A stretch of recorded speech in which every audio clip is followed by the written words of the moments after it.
মধ্যবিত্ত পরিবারে বাড়ি বা ফ্ল্যাট তৈরি করতে কত টাকা খরচ হতে পারে? সাধারণত আমরা একটা বাড়ি বা ফ্ল্যাট তৈরি করতে গেলে অনেক কিছু চিন্তাভাবনা করি, বা ইনকাম কম আছে, আমরা বাড়ি কিনতে পারবো না, ফ্ল্যাট কিনতে পারবো না।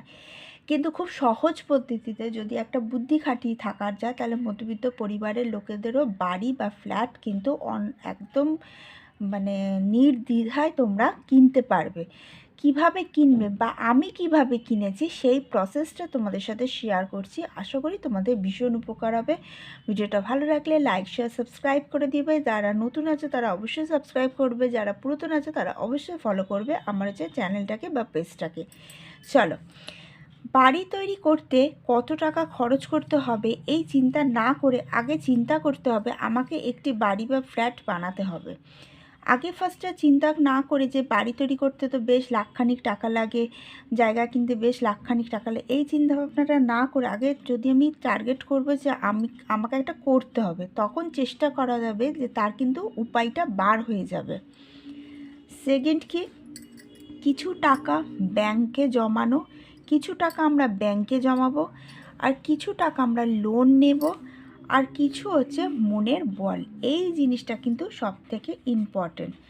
মনের যদি বলটা না থাকে, তুমি কিন্তু কোনো কিছু বড় কিছু হাত দেওয়াতে তুমি অসম্ভব হয়ে যাবে। মানে মনের কিন্তু আগে ফার্স্টে বল দরকার, তারপর তুমি কিন্তু বুঝতে পারবে কত টাকা জমবে, কত টাকা ব্যাংকে আছে, কত টাকা কি করতে হবে। দেখো, সাধারণত আমরা যখন স্যালারি পাই বা বেতন পাই, ভাড়া ঘরে থাকে যারা ভাড়া ঘরে থাকো তারা সবসময় টার্গেট করো যে আমরা একটা বাড়ি বা ফ্ল্যাট কেনার চেষ্টা করতে পারি।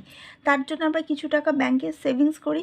ওই সেভিংস টাকাটা যখন আমরা ব্যাংকে রাখবো, আর কিছুটা লোন নেবো, আর কিছুটা মনের বল, এই তিনটে জিনিস নিয়ে কিন্তু আমরা আগে ফার্স্টে নামবো, যেটা আমি করেছিলাম। এবার চলো, তারপরে থার্ড হচ্ছে কি, প্রথমে ভাবতে হবে উচ্চ বাড়ি বা ফ্ল্যাট কোনটি নেবার আগে আমি কোথায় পরিবেশে শান্তিভাবে বসবাস করতে পারবো। আগে ফার্স্টে কি, আমি ফ্ল্যাট বা বাড়ি নেওয়ার আগে কোন পরিবেশের মধ্যে আমি নিজেকে ফেলতে পারবো বা আমার অ্যাডজাস্ট করতে পারবো, সেই জিনিসটা আগে ভাবতে হবে। হুট করে কিনে নিলাম, হুট করে নিয়ে নিলাম, সেই জিনিসটা কিন্তু না। আগে ফার্স্টে জায়গা, পরিবেশ সমস্ত কিছু ভাবনা চিন্তা করে বুঝতে হবে যে আমি কোন পরিবেশের মধ্যে বসবাস করতে পারবো বা কোন জায়গার মধ্যে আমি থাকতে পারবো, সেই এরিয়াটা ফার্স্ট, তারপর থেকে স্টার্ট হবে খোঁজা। ফোর্থ, গুগলে সার্চ করলাম এরিয়া, লোকেশন, বাজেট। আমি এই যেভাবে করেছি সেটাই তোমাদের সাথে শেয়ার করছি। চলো, ফার্স্টে কি আমরা কি করব, গুগলে সার্চ করব। গুগলে সার্চ করে দেখলাম এরিয়া, কোন এরিয়ার মধ্যে আমি নিচ্ছি, লোকেশানটা কতটা কোন জায়গার মধ্যে, বাজেট কতটা, বাজেটের মধ্যে কিন্তু আমি গুগলে সার্চ করে দেখছি যে আমি ফ্ল্যাট পাচ্ছি। 1 BHK কত, 2 BHK কত, 3 BHK কত, এই তিনটে আমাকে দেখতে হবে কিভাবে পাচ্ছি। ফার্স্ট তোমাদের বলি, আমি কিন্তু আমার এই ফ্ল্যাটটি কিনেছি কিন্তু লকডাউনের সময়। তোমরা হয়তো আমার লাস্টে বাজেটটা দেখে বুঝতে পারবে এত কম বাজেটে ফ্ল্যাট পেয়ে গেলে, কিন্তু আমি লকডাউনের সময় কিনেছি বলে আমি কিন্তু পেয়েছি। এখন হয়তো ওর বাজেটটা একটু বাড়তে পারে বা ওরা অ্যামাউন্টটাও বাড়তে পারে। দেখো, ফার্স্ট কি, 6 মান্থ, 6 মাসে আমি একটা পার্ট বাই করে করে সব কিছু করেছি। ফার্স্টে এই 6 মাস, 6 মান্থ আমি কিন্তু ওই গুগল এরিয়া লোকেশানে প্রচুর সার্চ করেছি, প্রচুর প্রচুর। মানে আমি যেই এরিয়াতে থাকি সেই এরিয়া আশেপাশে কোথায় কি বাড়ি আছে না আছে, ফ্ল্যাট আছে, সমস্ত কিছু। যেমন হয়তো দেখা গেল জমি আছে, একটা বাড়ি ঘর আছে, আরও দুটো আমাকে বানাতে হবে, ওরকমও বাড়ি দেখেছি। হয়তো শুধু জায়গা আছে, হয়তো দেখা গেল 4টে পিলার আছে, ছাদের ছাদ ডালা আছে, সেরকমও দেখা হয়েছে। হয়তো দেখা গেলো সবে ফ্ল্যাটের এরিয়াটা মানে জাস্ট গাঁথুন যেটা বলে যে সমস্ত কিছু বিম দিয়ে আছে, এখনও ঘর তৈরি হয়নি, সেটাও দেখা হয়েছে। মানে সমস্ত কিছু 6 মাস তোমাকে আগে ফার্স্টে টাইম দিতে হবে যে আমি কিভাবে বাঁচবো। তারপর আমার লোকেশান, এরিয়া, বাজেটের মধ্যে হয়ে গিয়ে এবার আমি কিভাবে কিনলাম সেটা তোমরা দেখো, তোমরাও কিভাবে কিনতে পারবে। ফার্স্ট পেমেন্ট আমি পার্ট বাই দুটো পেমেন্ট করেছি। ফার্স্ট পেমেন্ট আমি কিভাবে দিয়েছি, একদম ক্যাশ 6 লাখ আমি কিন্তু দিয়েছি, একদম লাখ টাকা আমি একদম ফার্স্ট পেমেন্ট করেছি। এবার বলতে পারো এই 6 লাখ টাকা আমি কোথা থেকে নিলাম। দেখো ফার্স্টে তোমাদের আমি বলি, যদি নিজেরা জমাও সেভিংস করে সেটা রাখতে পারো, কিছুটা বাবা মারা দেয়, হতেই পারে যে বাবা মাদের কিছুটা টাকা পয়সা থাকে, তারা সন্তানের জন্য কিছুটা জমিয়ে রেখেছে, তারা সন্তানের উচ্চভাবে বসবাস করার জন্য, তাদের ভালোভাবে বসবাস করার জন্য তাদের কিছুটা অ্যামাউন্ট দিতে পারে, তো কিছুটা তারা নিল।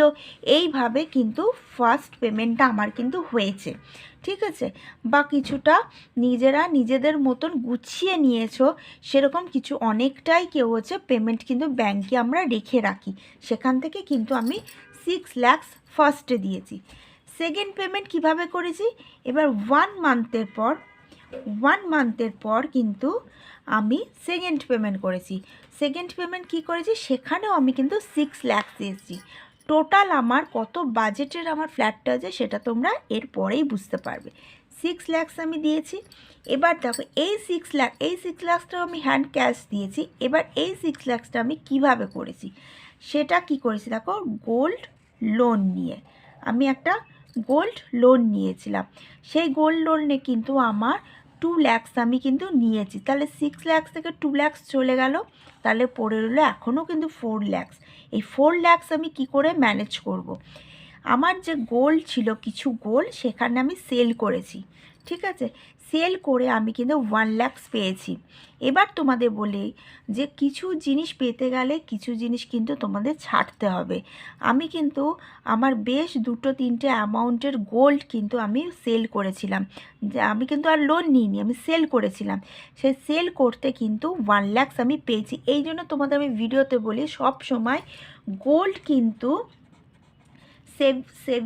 সেভ করতে হবে, মানে মানি সেভ করে কিন্তু গোল্ড তোমাদের কিনতে হবে। এটা কিন্তু তোমাদেরকে আমি বলি যে গোল্ড কতটা কাজে লাগে, সেটা তোমরা আমার এই ভিডিওর মাধ্যমেই দেখে বুঝতে পারছো। আমি কিন্তু 1 লাখ নিলাম গোল্ড সেল করে, তাহলে আমার হয়ে গেল 2 লাখ, 1 লাখ হয়ে গেল আমার 3 লাখ, তাহলে পড়ে রইল আমার 4, 5, 6 আর 3 লাখ। তারপরে দেখো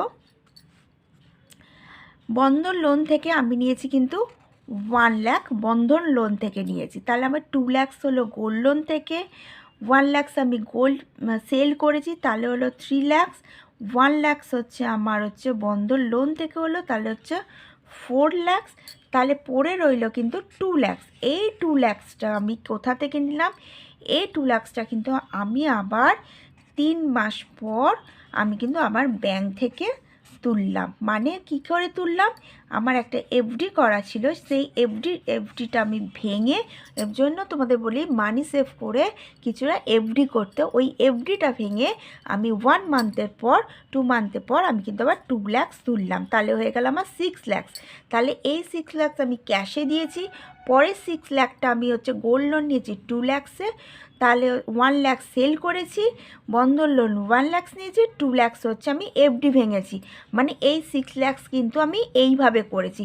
তাহলে টোটাল আমার কিন্তু একটা ফ্ল্যাট বা বাড়ি, মানে আমি ফ্ল্যাটেই থাকি, আমার কিন্তু লকডাউনের সময় 12 লাখসে আমার কিন্তু বাড়িটা কিনেছি আমি।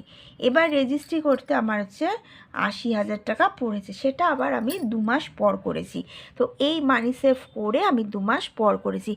এইভাবে কিন্তু আমি নিজের ফ্ল্যাটটা কিন্তু কিনেছি। তোমরাও কিন্তু এইভাবে মধ্যবিত্ত ঘরের লোকেরা, মানে ধরো টাকা পয়সা একটু একটু করে জমিয়ে, একটু একটু গয়না করে, একটু একটু জমি নিয়ে, ধরো কেউ মামার বাড়ির একটু কিছু জমি পায়, কেউ বাবারা দিচ্ছে, সেই জমিটাকেও সেল করে নিজের পছন্দ মতন একটা ফ্ল্যাট কিনলে, এইভাবে কিন্তু আমি করেছি। তো ভিডিওটা ভালো লাগলে অবশ্যই লাইক, শেয়ার, সাবস্ক্রাইব করে দিও, আর আমাকে কমেন্ট করে বললো যে তোমরা কিভাবে কীরম পদ্ধতিতে ফ্ল্যাট বা বাড়ি কিনেছো। আর আমার পদ্ধতিতে তো আমি তোমাদেরকে বলেই দিলাম, একদম কোনো টেনশন ফ্রিতে তোমরা করে নিলে। এবার যদি আমার বাড়িটা হয়ে গেল, কেউ ভাড়া ঘরে আছে, যেই ভাড়া ঘরে 4,000 টাকা করে ভাড়া দেবে, সেই ভাড়াটা যখন তুমি গোল্ড লোন দিচ্ছ সেখানে তুমি গোল্ড লোনটা দিয়ে কমপ্লিট করে নেবে। যেটা ভালো লাগলে লাইক, শেয়ার, সাবস্ক্রাইব করো। আর যেটা বন্ধন লোন থেকে নিয়েছিলাম সেটা আমি প্রতি মাসে বাজেটের জন্য, যেটা আমি 1,500, 2,000 টাকা করে রাখি, সেটা দিয়ে আমার লোন শোধ হয়ে গেছে। মোটামুটি 1 ইয়ার্সের মধ্যে আমার সব লোন কমপ্লিট হয়ে গেছে। ইভেন আমি এখন 4 বছর এখানে বসবাস করছি।